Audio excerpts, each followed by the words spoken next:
Hello there, world of tankers. Welcome to the channel. I'm your host, Blitz, and in today's video, we're going to be talking about power creep.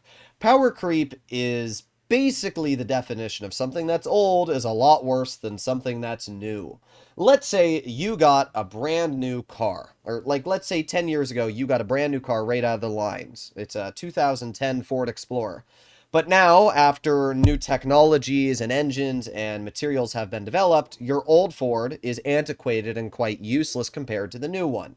That's the same way that Blitz has worked with their tanks. This here is the T-54 Mod 1. A vehicle when it was released was considered incredibly strong, even in the overpowered category. I remember watching old videos like this one from Bushka, where he just talked about this being the greatest in Russian mediums, and it's an hell of a machine with a superb armor that rivals the most serious heavy tanks at its tier.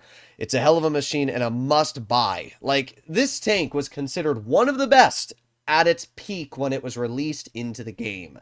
Today, the Mod 1 is considered below average at best, and it's because of the fact we've had so many more vehicles added into the game, not just premiums. A lot of people think that power creep has to do by definition of premium tanks, but that's not the case. You can look at many tech tree vehicles, and they are great examples of just flat better than other older vehicles and lines that exist. A great example of this is something like the 53 TP. The 53 TP is insanely strong and, in my opinion, in the overpowered category. It has mobility, it has gun depression, it has alpha. If you compare the capabilities of a 53 TP and a 50 TP to something like that of an IS-3, it's just not even close. Like, the IS-3, even after its armor buffs, is still not even in the same ballpark. Same for the IS-8. I think the IS-8's really fun, but I feel like the capabilities of the 50 TP are just so far ahead. And it really shows that newer vehicles have more capabilities, more special things going for them. The best way to really showcase this is an old premium versus a new premium to show what the differences are in their capabilities. This is the Mod 1, and this is the Vickers MBT. Both are mediums in Tier 8. We can see the Mod 1 statistics. It has 1950 damage per minute, 190 standard pen, 250 on the gold. Sorry, just had like a slight burp there. 280 damage per shot. 5 degrees of gun depression, and its gun is okay. 4 seconds of aiming time, 0.285 dispersion. Only reaches a top speed of 44 to make up for the good armor it has, and a reverse of 18. We can take a look at the armor profile that the Mod 1 is working with right here. We can see that loading Cali, its lower plate is only about 170 thick, and the upper plate is about 190. So most tanks loading gold are going to cut right through you, and it's really only tier 7s that are going to struggle to pen. The turret has some big old weak spots on the roof, which are only about 90 millimeters thick. And we can kind of see that while the tank does have good armor, it's nothing crazy. Like, even if you're using max gun depression, the armor still, it has a lot of weaknesses. I mean, the mantlet's only about 180 thick, so even though the upper plate's upwards of 270, who cares? You just go right through the mantlet. Now let's compare that to the Vickers MBT. This is the MBT's armor. Now sure, the lower plate's a bit of a weak spot, but hide that lower plate, you're looking at 250 millimeters base on the upper plate. And not only that, the turret is completely impervious everywhere. Like, the turret is upwards of 250 to 380 millimeters thick on the cheeks. Even loading gold with 277 mils of pen, this is what the upper plate looks like, and the turret when using gun depression. It does have a hatch, but it's still a pretty tricky shot. The level of armor the Vickers MBT has versus the Mod 1 is on an entirely different ballpark. And it's not just the Vickers MBT. If you look at something like the Object 590, it's also just flat better in the armor and gun depression turret armor department than the T-54 Mod 1. But then we take a look at the gun. So this vehicle has more standard pen, it has a lot more premium pen, it has more damage per shot, it has more damage per minute, it has the same dispersion with better aiming time. It reaches a top speed of 57 with a better power to weight ratio and reverses faster. So the question that I ask you is, why would you ever drive something like the T-54 Mod 1 when you have the opportunity to drive a Vickers MBT? And that, ladies and gentlemen, is why power creep exists in the game. It is a great example of how premiums and collectors and tech trees over time have gone from one level to an entirely different level. I really, really hope that Wargaming thinks about the decisions that they make as a company and the balancing behind them at some point. Because right now, there is a serious problem with the balancing and the decision making behind the game. Instead of constantly buffing DPM. For example, commanders are coming out very soon. And commanders are buffing DPM and a lot of things like that. And trust me, I don't have a problem if Wargaming wants to put commanders into the game, but nerf overall damage per minute by 10% if you're going to do that. That's really all you need to do. And then you're in a better situation. Tank destroyers have an insane amount of view range right now. We're definitely in a state where it's just, you know, some of the premiums feel completely outclassed compared to the others. And it's because of just, unfortunately, that LT-432 is able to cut through my armor there. But you get my point. Like, it's pretty obvious. I shouldn't even really need to explain much. But the level of power creep that we're currently sitting in with Blitz is just, it's insane. So, I'm not really sure what this T-69 is doing, but... Huh? Okay, well, I guess that's a bounce because I hit his little Elmo ear there. Alright, let's reload. We got the LT-432. I don't really want to be the first one to venture out here. I'm just going to back up. Let's get a nice shell into the LT. We can see the fairly average damage per minute this vehicle has, the rather mediocre flexibility. The gun depression really sucks on this tank. As I said, it's only 5 degrees, where if you're driving something like Vickers MBT, you have like 8 degrees of gun depression. So big, big difference there. If we move up over here, not seeing anything yet, let's keep on going. We can see our top speed limiting at 44 kilometers per hour. We do get a nice shot. And let's see, we got the Astron all the way over here. Oop, nope. That shell velocity is not great. Alright, well, I would expect this WZ to get the clear into this player. And, okay, that player's dead. We have the SU. Boop, 386 high explosive. That's a nice shot, actually. That's a pretty solid shot there. Alright, well, the WZ-120 gets absolutely clapped. And that's not what I would like to see. We cut through the IS-3. But you're watching my gameplay here, right? Nothing about the gameplay that I am doing is like, whoa, this tank's overpowered. It's not anything impressive. The premium pen was barely enough to cut through the IS-3.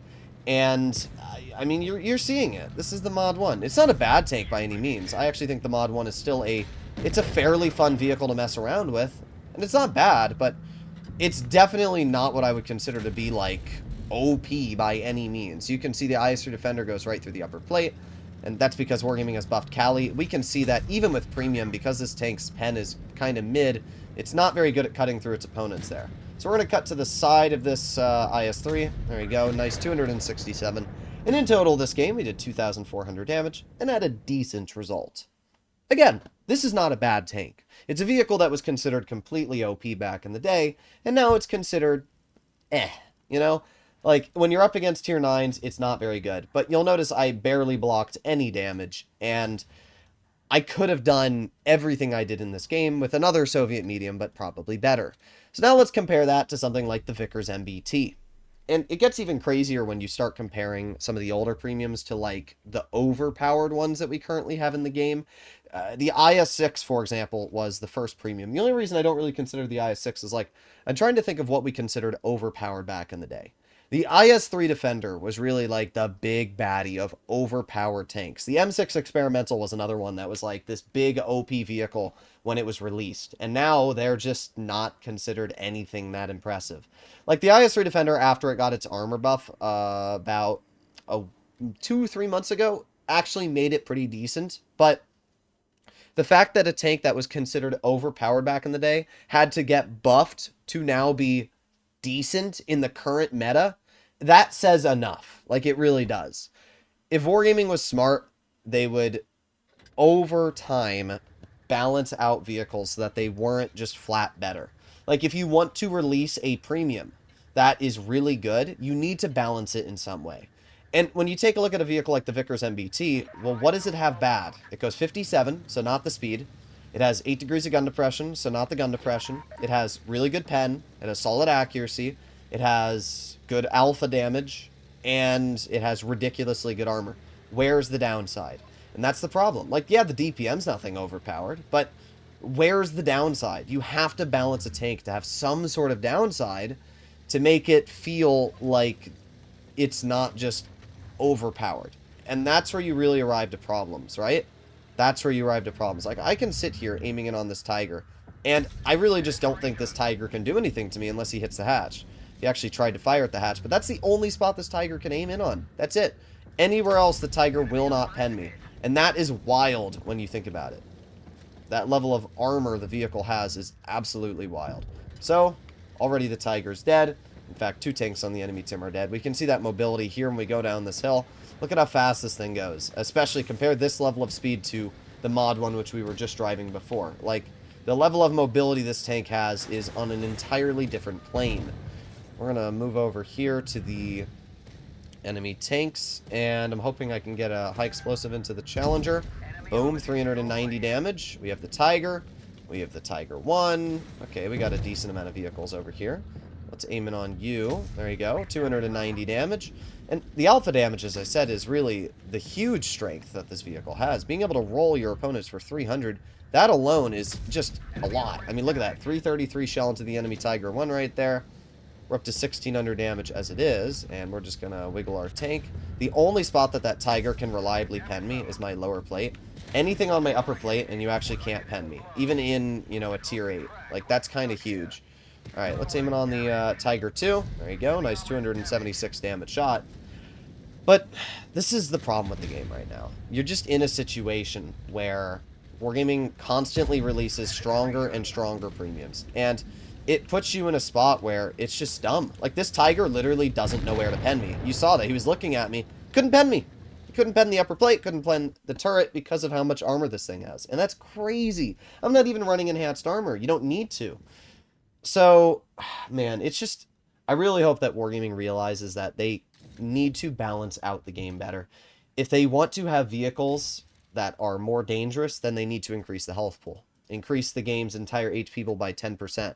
The games are too fast right now. And because of that, what happens is you just get in these steamrolls. I don't know if I have the game from yesterday where I was in my 113, but I was playing in the 113 on Ghost Factory, and it was the fastest steamroll I've seen in a very, very long time because of just the level of DPM and everything else that is currently going on in the game. I don't know if I have the game. Ah, there it is. So this was a 2-minute and 13-second battle from start to finish. I want you to think about that for a second. 2 minutes and 13 from start to finish. The gameplay started. The first shots fired were at 30 seconds on the clock. So in total, from when the first shells were fired in this game, it lasted 1 minute and 30 seconds. 1 minute and 30 seconds. An entire battle. That is crazy. We can see the enemy WZ right in front of us here is already down to 387 health by over-aggressing. And this is not going to be the only player you see over-aggressing. The enemy T-30 drives out into the open for some reason. The Object 268 YOLOs out into the open. The entire enemy team is doing an Ooga Booga YOLO. And I'm thinking to myself, what the heck am I looking at here? Because it's not like I'm in this easily rushable situation either. I'm in a heavy, I've got health, you know, I have teammates behind me, and I just, you know, T-30's dead, 268, dead. The enemy team is already down 2 tanks, but technically 3 if you look at the WZ that's only at 6 health at this point. The enemy team is still trying to push as hard as they can over in this corner here, and Progetto's getting shot. Just the level of speed that you are able to dismantle and take apart an enemy team is crazy when you think about it. Like, I'm in a high DPM heavy here. I'm in a 113. I'm shooting at max DPM that I can. From the start of this game to the end of this game, I've been shooting at basically non-stop damage. And I've only been able to deal 2,200 damage this game. Think about that. Like, yeah, I picked up 3 kills, but that's it. I did 2,300 damage in this game. Because the battle lasted a minute from when the first shots were fired. And when it's just... You get my point. The games are too fast right now. This is not something that should be existing. It's bad. Hopefully that Wargaming does something about this in the future, but, oof, I don't know. I don't know, guys. Let me know your personal feelings. I'll see you in the next one. Bye-bye.